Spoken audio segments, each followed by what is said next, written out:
Hi friends, I am Rohini and I welcome you in Jharkhand परिचय। Last video में हमने बात की थी मुंडा राजवंश के बारे में और आज हम बात करने वाले हैं नागवंशी राजवंश के बारे में। नागवंश के संस्थापक फनी मुकुट राय थे।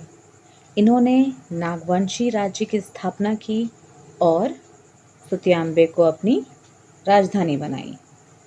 फनी मुकुट राय को नागवंश का आदि पुरुष भी कहा जाता है। मुंडा राजवंश जब हम पढ़ रहे थे तो उनके आदि पुरुष थे रिसा मुंडा, है ना। और नागवंशी राजवंश के आदि पुरुष हैं फनी मुकुट राय। ठीक है। इनका विवाह पंचेत राज के गोवंशी क्षत्रियों के यहाँ हुआ था। फनी मुकुट राय के दीवान थे भवराय श्रीवास्तव, जो कि कहाँ के थे? बनारस के थे। अब फनी मुकुट राय थे झारखंड के और उन्होंने अपना दीवान किनको बनाया था? बनारस के दीवान थे भवराय श्रीवास्तव को। इस कारण झारखंड में पहली बार गैर आदिवासी अर्थात सदान मूलवासियों का विस्तारीकरण हुआ, है ना। विस्तारीकरण का मतलब क्या होता है? विस्तारीकरण का मतलब होता है बसाया जाना, उनको सेटल करना। ठीक है। इन्होंने सुतियांबे में सूर्य मंदिर का निर्माण भी कराया। अब आते हैं फनी मुकुट राय के उत्तराधिकारियों के बारे में। फनी मुकुट राय के उत्तराधिकारियों में सबसे पहले तो हम इनके जो संस्थापक हैं वो थे फनी मुकुट राय। उनके बाद आए थे मुकुट राय, मदन राय।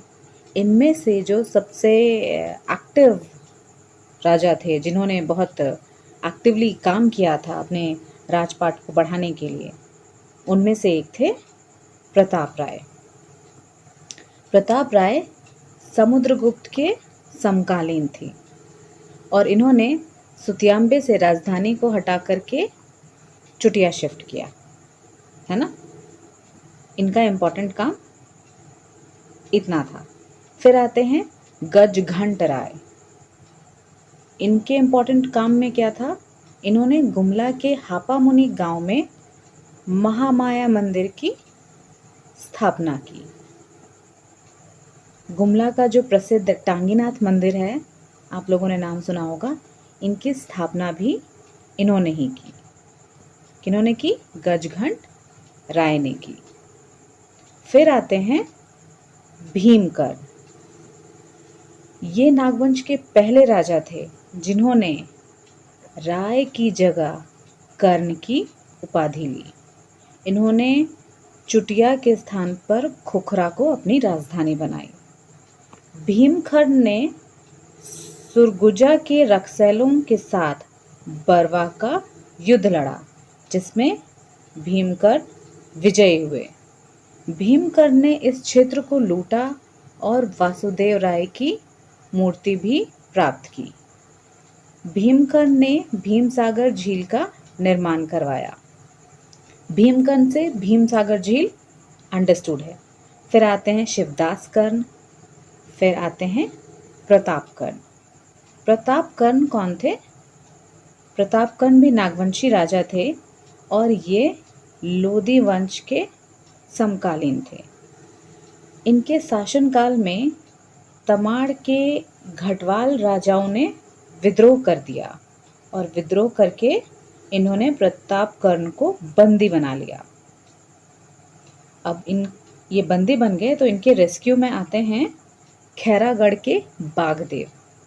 खैरागढ़ के बागदेव ने घटवालों को पराजित किया, जिसके बाद विजय प्राप्त हुई।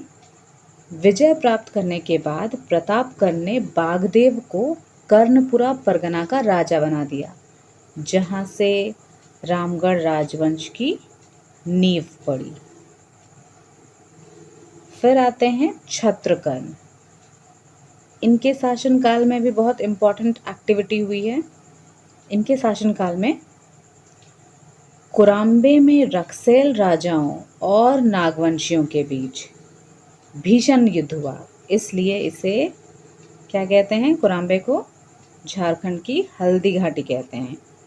तो आपसे क्वेश्चन पूछा जा सकता है कि कुराम्बे का जो युद्ध हुआ था वो किन के बीच हुआ था। वो हुआ था नागवंशियों और रक्सैल राजाओं के बीच। फिर आते हैं दुर्जन शाह। ये जहांगीर के समकालीन थे। इन्होंने अपनी राजधानी कहाँ बनाई? दोइसा में। दुर्जन शाह ने दोइसा में नवरत्न गढ़ का निर्माण कराया, जो कि 5 मंजिला था और चारों ओर इसके खाई थी। और ये जो खाई थी इसमें जल भरा रहता था, जिसकी वजह से उसकी बाउंड्री सिक्योर रहती थी। दुर्जन शाह जो थे वो हीरों के बहुत बड़े पारखी भी थे। फिर आते हैं एनी शाह। 1691 में रांची का प्रसिद्ध जगन्नाथपुर मंदिर का निर्माण एनी शाह ने करवाया। दोइसा से ये अपनी राजधानी कहाँ ले गए? इन्होंने अपनी राजधानी बनाई सतरंजी को। फिर आते हैं रघुनाथ शाह। रघुनाथ शाह औरंगजेब के समकालीन थे और ये स्वभाव से धार्मिक और दानी थे। बाकी के जो नागवंशी राजा थे इनके टाइम पे युद्ध हुआ, कलेश हुआ, लेकिन रघुनाथ शाह क्योंकि धार्मिक और दानी थे तो इनके राजकाट के टाइम पे कोई भी युद्ध नहीं हुआ। उल्टा इन्होंने क्या किया, रांची में स्थित जो बोड़िया में मदन मोहन मंदिर है उसका निर्माण, चुटिया में राम सीता मंदिर का निर्माण इन्होंने करवाया। ठीक है। फिर आते हैं यदुनाथ शाह। उन्होंने अपनी राजधानी कहाँ बनाई? पालकोट। फिर आए उदयनाथ सहदेव। ये अपनी राजधानी पालकोट से रातूगढ़ ले गए। पालकोट पता है सबको? पालकोट है गुमला पालकोट। और जो उदयनाथ सहदेव थे वो अपनी राजधानी पालकोट से रातूगढ़ ले गए। रातूगढ़ नागवंशी राजाओं की अंतिम राजधानी बनी, है ना। सबसे अंतिम नागवंशी राजा चिंतामणि सहदेव। चिंतामणि सहदेव के बाद नागवंश खत्म तो नहीं हुआ, लेकिन हमारा देश स्वतंत्र होने के बाद हमारी जो गवर्नमेंट है उन्होंने जितनी भी ज़मींदारी प्रथा, जितना भी ये राजघराने का जो सिस्टम था इसको बैन कर दिया। तो ये हमारे आखिरी राजा हुए। तो ये था हमारा नागवंशी राजवंश पर वीडियो। इससे रिलेटेड क्वेश्चंस मैं नेक्स्ट वीडियो में लेकर के आऊँगी। तब तक आप लोग अच्छे से पढ़ाई कीजिए। Do like, subscribe and share my videos. Sets बनाइए। Stay safe. Thanks for watching. Bye bye.